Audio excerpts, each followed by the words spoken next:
recordings are brought to you by the Foundation for Ancient Research and Mormon Studies at Brigham Young University. A prime objective at FARMS has been to collect the writings of illustrious scholar Hugh Nibley and make them more accessible to Latter-day Saints. This new series, available on audio tape, is the latest result of that ongoing effort.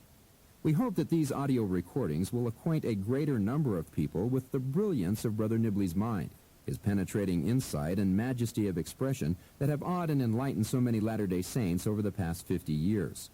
Although many have enjoyed listening to Brother Nibley's own voice, the relatively poor recordings have often prevented his audiences from fully understanding and appreciating his works. We have remedied this problem by having this set of Nibley's essays read by Lloyd Newell, whose exceptional voice talent preserves the dignity of Nibley's expression and maximizes listener comprehension and enjoyment. The title of this essay is Treasures in the Heavens.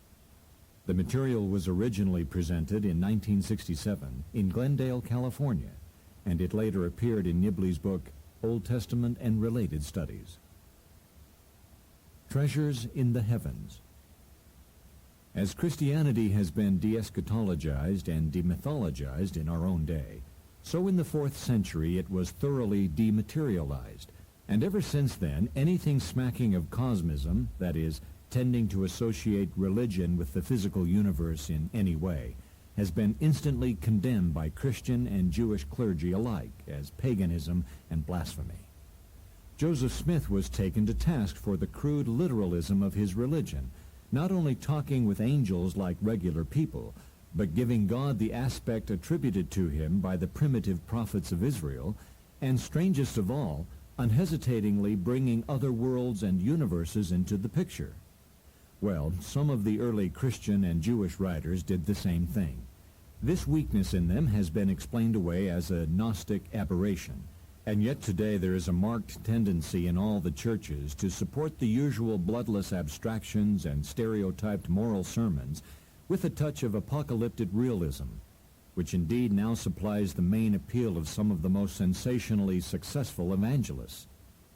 Over a century ago, J.P. Minya argued that the medieval legends of the saints were far less prone to mislead the faithful than those scientifically oriented apocrypha of the early church, since the former were the transparent inventions of popular fantasy that could never lead thinking people astray, while the latter, by their air of factual reporting and claims to scientific plausibility, led the early Christians into all manner of extravagant speculation, drawing the faithful astray in many directions.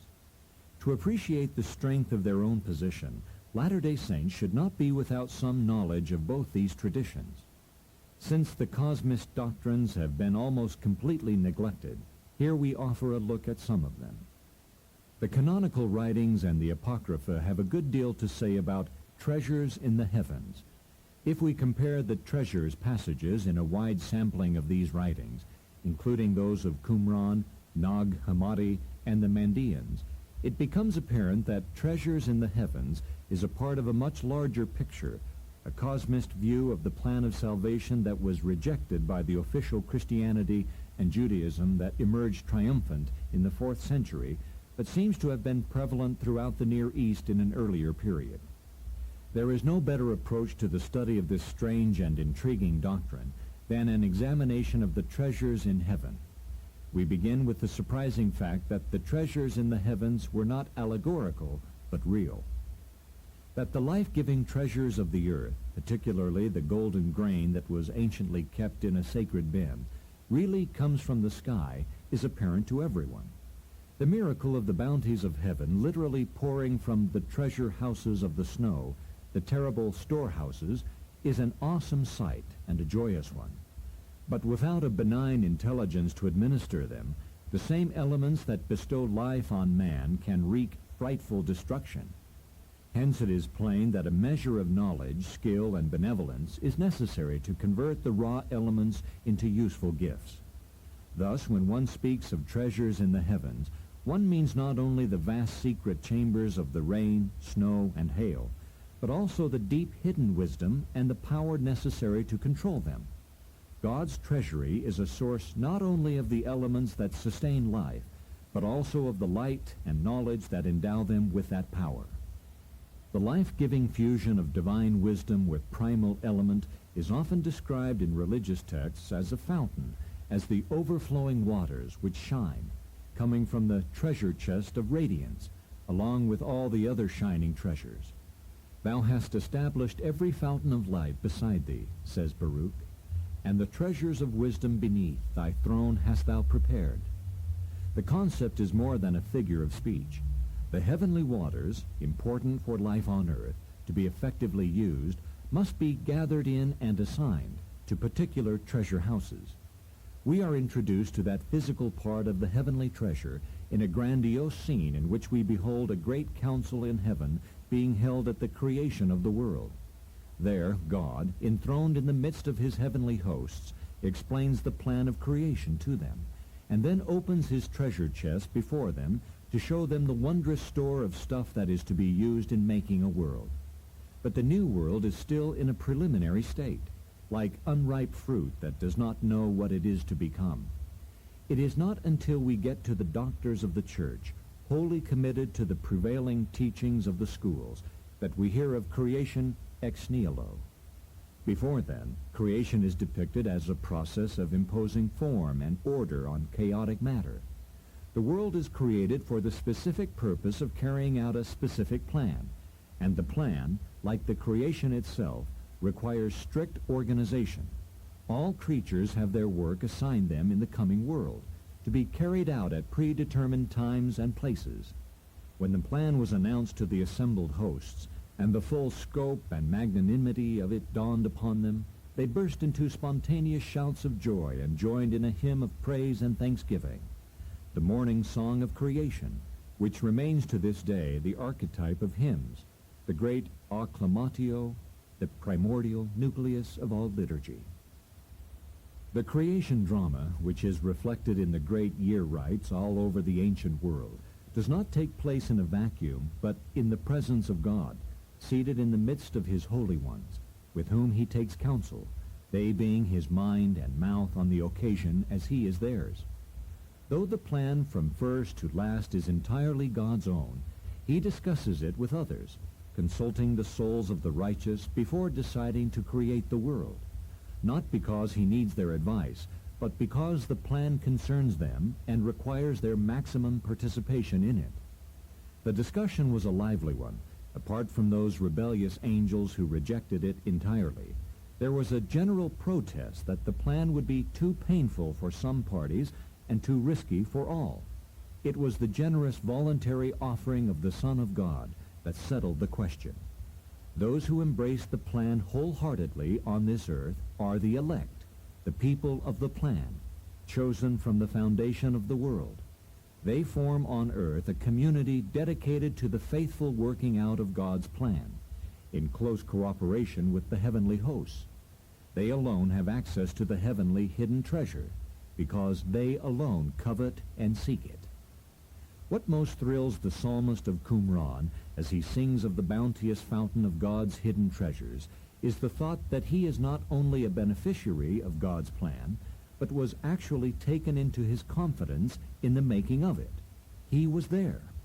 When Clement of Alexandria recalls that God knew us before the foundation of the world and chose us for our faithfulness, he is attesting a well-known teaching of the early church. The recurring phrase, "Blessed is he who is before he came into being," is not a paradox, but refers to two states of being. If we have by no means been from the beginning what we are now, it does not follow that we did not exist, for it is equally true that what we now are, we shall not afterwards remain. We are dealing here not with existence and non-existence, but with a passing from one state to another, sometimes explained as a passing from one type of visibility to another. It is common to speak of the creation as a renewing, even as a reorganizing of old matter, nay, as the building of a world from materials taken from the dismantling of older worlds. Pre-existent man had been around a long time before it was decided to create this earth. The whole thing was produced, when the time came, for his benefit. And though he was created last of all to take it over, in his real nature he is older than any of it. He is the child of an earlier spiritual birth or creation. Nothing could be more gratifying to the ego or consoling to the afflicted spirit of mortals than the secret intimation of a glorious past and an exalted parentage. The exciting foster parent illusion was exploited by the Gnostics for all it was worth. But the idea was no invention of theirs.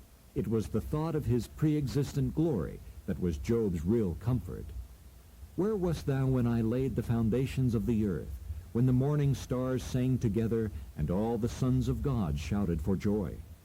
Is not a rhetorical question, for it was the recollection of that same creation hymn of joy and their part in it that sustained the sons of light in the midst of terrible reverses. If you could see your real image which came into being before you, says a Logion of Jesus, then you would be willing to endure anything. The author of the Thanksgiving hymn is simply drunk with the idea of his own pre-existent glory. Such glory, according to the Johannine writings, belongs not only to the Lord, but to all who follow him. But why leave one's heavenly home for a dismal earthly one?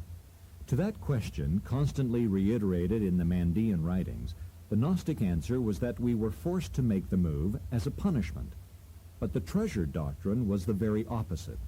We are here as a reward, enjoying an opportunity to achieve yet greater things by being tried and tested, that each one might be promoted according to his intelligence and the perfections of his way, or be retarded according to his wrongdoings. This is the well-known doctrine of the two ways.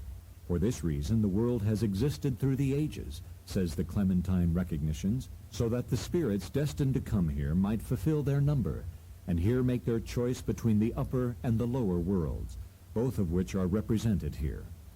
In what has been regarded as the oldest ritual document in existence, the so-called Shabako stone from Memphis, we find the concept full-blown. To him who doeth good will be given life and salvation. To him who doeth evil will be given the death of the condemned, according to that decree, conceived in the heart and brought forth by the tongue, which shall be the measure of all things. The element of opposition necessary for such a test is provided by the adversary, who in the beginning openly mocked God's plan and set up his own plan in opposition to it. Being cast out of heaven with his followers by main force, he continues upon this earth during the set time allowed him by God's plan. For the irony of his situation is that he is Mephistopheles, unwilling if not unwittingly contributing to the operation of that plan, attempting to wreck the whole enterprise by drawing off as many spirits and as much material as possible into his own camp. The devil and his hosts claim the treasure for their own and attempt to pirate the treasure ships that cruise between the worlds, using the loot in the outfitting of their own dark worlds. A neglected leitmotif of the New Testament is the continuation on earth of the personal feud between the Lord and the adversary begun at the foundation of the world. From the first, each recognizes the other as his old opponent and rival. They are matched at every point. Each claims identical gifts, ordinances, signs, and wonders. Each has his doctrine and his glory and his plan for the future of the race. Above all, each claims to possess the treasure, the Lord promising treasures in the heavens, while the adversary offers a clever, glittering earthly imitation. It is the choice between these treasures, for no man can have both, that is a man's real test here upon the earth, determining his place hereafter. It is the poor who recognize and seek the true treasures, since they who are rich as to the things of this world have deliberately chosen the fraudulent imitation. In coming to earth, each man leaves his particular treasure, or his share of the treasure, behind him in heaven, safely kept in trust under God's throne, awaiting his return. One has here below the opportunity of enhancing one's treasure in heaven by meritorious actions, and also the risk of losing it entirely by neglecting it in his search for earthly treasure.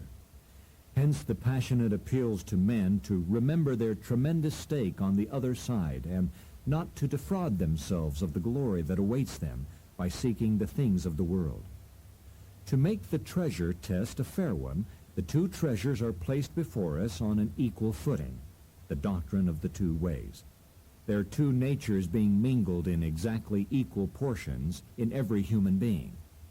To neutralize what would otherwise be the overpowering appeal of the heavenly treasure, the memory of its former glories has been erased from the mind of man, which is thus in a state of equilibrium, enjoying by the ancient law of liberty complete freedom to choose whatever it will.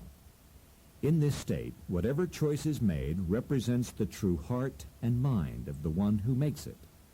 What conditions the elect to make the right choice is no unfair advantage of instruction, for all men are aware of the issues involved, but a besetting nostalgia, a constant vague yearning for one's distant treasure and happy heavenly home. This theme, akin to the Platonic doctrine of anamnesis, runs through all the apocrypha and scriptures. It is beautifully expressed in the hymn of the pearl from the Acts of Thomas. In this classic tale, a king's son has come down to earth to find a pearl, which he is to return to its heavenly depository. Here below he becomes defiled with the things of the world, until a letter from heaven, signed by all the great and mighty ones, recalls to him his true heritage and his purpose in coming to earth, whereupon he casts off his earthly garments and with the pearl returns to the waiting arms of his loved ones in the royal courts on high, and to his robe of glory that has been carefully kept for him in the treasury. Our various treasure texts consistently refer to going to heaven as a return, a joyful homecoming, in which one follows the steps of Adam back to the treasury of life from which he came forth. A great deal is said about a garment that one changes in passing from one stage to another, the final garment of glory being often equated to the treasure itself. This garment introduces us to the very important ritual aspect of the treasure story, for it is generally understood that one can return to one's heavenly treasure only by the careful observance of certain rites and ordinances, which provide the means both of receiving instruction and demonstrating obedience. In the Mandean economy, the ordinances are the treasure, the knowledge of the proper procedures being the very knowledge by which the elements are controlled and the spirit of man exalted. The other sectaries are hardly less concerned with ordinances, however, the paradox of Qumran being that a society that fled from the rites of the temple at Jerusalem should become completely engrossed in yet more rites and ordinances once it was in the desert. Moreover, the most elaborate of all discourses on the initiatory rites are those of the Coptic Christians. As teacher and administrator of the ordinances, the priest holds the key to the spiritual treasure house in which the merit accruing from ceremonial worship is accumulated. These ordinances, imported directly from that treasury of light, to which they alone offer the means of return, are types of what is done above. Through them, souls are led to the treasury of light. Between us and the great king of the treasury of light are many steps and veils, and it is only by giving the proper replies to the guardians that one is able to approach and finally enter the treasury of light. The ordinances are most secret. They are usually called mysteries, and it is through their scrupulous observance that every man puts his own treasure in order. The archetype whom all must follow in the ordinances is Adam, whose true home is the treasury of light, and who belongs with all his children to the Father who existed from the beginning. The pre-existent Adam, the Adam of light, having descended to earth, fell into a deep sleep, from which he awoke with his mind erased like that of a little child.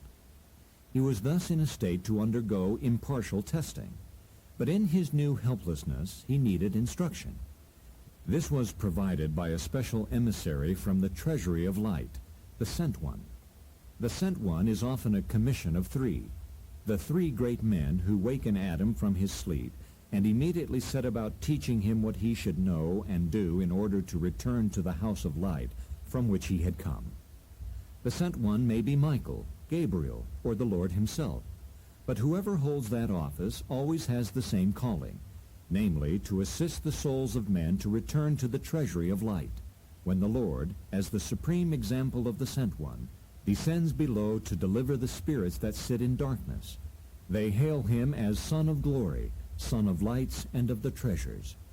Always a stranger on earth, recognized only by the poor, the Sent One comes to bring a treasure, and indeed he is sometimes called the treasure, for he alone brings the knowledge men must have to return to the Father of lights. Letters sent from above to help men in their need, the prototype of those letters from heaven that have haunted Christian and Muslim society through the centuries, being directives or passports for getting to the treasure house, if not written deeds to the treasure itself, the Scriptures are rated as such, are themselves among the treasures of heaven.